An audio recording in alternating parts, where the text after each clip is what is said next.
Pernahkah kau termenung dalam sepi, menatap langit kelabu sambil menarik napas panjang, lalu dari lubuk hatimu terucap pelan, "Ya Allah, aku bingung"? Sebuah kalimat sederhana, tapi menyimpan kepedihan dan kebimbangan yang dalam. Bingung karena hidup tak sesuai harapan. Bingung karena keputusan tak kunjung diambil. Bingung karena hati tak lagi mampu membedakan mana harapan dan mana keputusasaan. Kadang kita ingin menyerah, tapi tak rela. Ingin pergi, tapi tak tahu arah.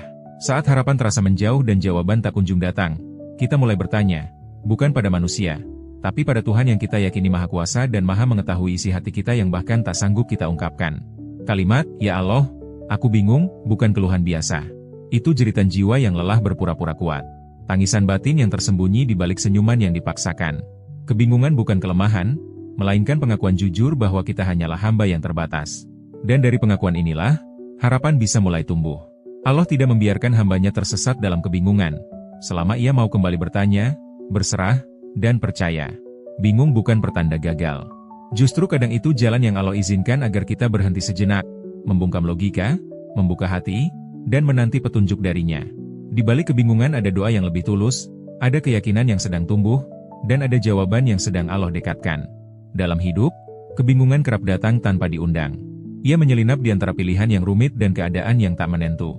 Kita sering merasa bersalah karena bingung, seolah-olah itu tanda kurang iman atau lemah sebagai manusia.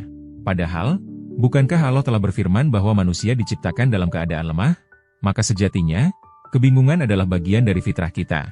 Ia adalah alarm jiwa yang berkata, "Aku butuh tuntunan."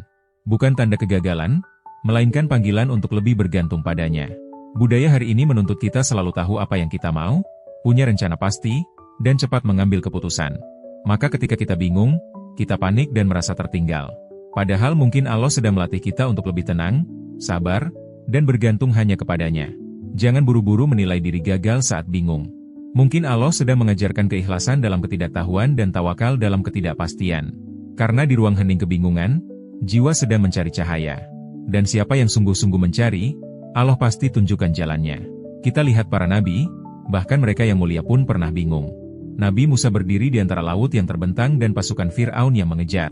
Tapi ia tidak panik, melainkan yakin, "Tuhanku bersamaku, Dia akan memberi petunjuk." Nabi Ibrahim diperintahkan menyembelih putranya yang sangat ia cintai. Ia pun membawa perintah itu dengan penuh ketundukan. Nabi Yunus merasa sendiri di kegelapan perut ikan, tapi ia tidak mengutuk nasib. Ia berdoa, dan Allah menyelamatkannya. Para nabi bingung, tapi tidak tinggal diam. Mereka mengadu, berserah, dan percaya. Maka jika hari ini engkau merasa bingung, ketahuilah, engkau sedang menapaki jalan yang pernah mereka lalui.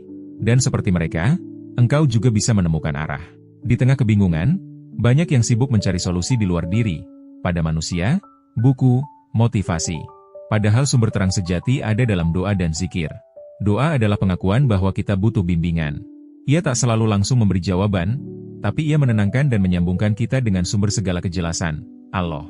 Zikir menjaga hati tetap terhubung dengannya, bahkan saat logika kacau dan dunia terasa gelap.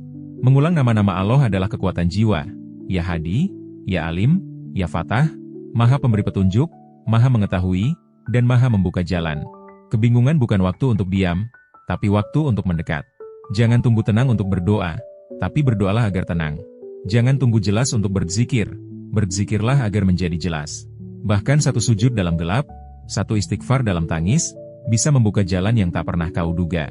Karena bisa jadi, Allah tidak segera memberi jawaban bukan karena ia tak peduli, tapi karena ia ingin kau mengenalnya lebih dalam. Bukan sekadar tahu solusi, tapi mengenal sang pemberi solusi. Dan ketika doa sudah terucap, usaha sudah dilakukan, tetap saja ada satu hal yang sangat penting, bersabar dalam menunggu. Tak ada doa yang sia-sia, tak ada zikir yang tak terdengar. Allah tak pernah menunda jawaban tanpa maksud. Lihatlah Nabi Yakub, yang kehilangan putranya Yusuf selama bertahun-tahun. Ia menangis hingga buta, tapi ia tetap berkata, "Aku hanya mengadukan kesedihan dan dukaku kepada Allah." Dan akhirnya, Yusuf kembali sebagai pemimpin mulia. Itulah bukti bahwa menunggu bukan kelemahan, tapi bentuk tertinggi dari iman. Maka jika hari ini engkau sedang bingung, tak tahu harus kemana, tak tahu apa yang harus dilakukan, jangan takut. Duduklah, tarik napas, dan ucapkan dengan lirih, "Ya Allah, aku datang kembali pada-Mu." Karena saat kebingungan menjadi jalan untuk mendekat, maka sesungguhnya engkau tidak tersesat. Engkau hanya sedang dipanggil pulang oleh cinta yang paling tulus, cinta dari Allah yang tak pernah meninggalkan hambanya. Jika kamu merasakan makna dari video ini, Jangan lupa untuk klik like, tulis komentarmu, dan bagikan kepada mereka yang mungkin sedang berada di titik bingung dalam hidupnya. Subscribe channel Hikmah Islam Quote untuk terus mendapatkan konten penuh makna dan pengingat hati. Semoga Allah menuntun langkah kita semua. Amin.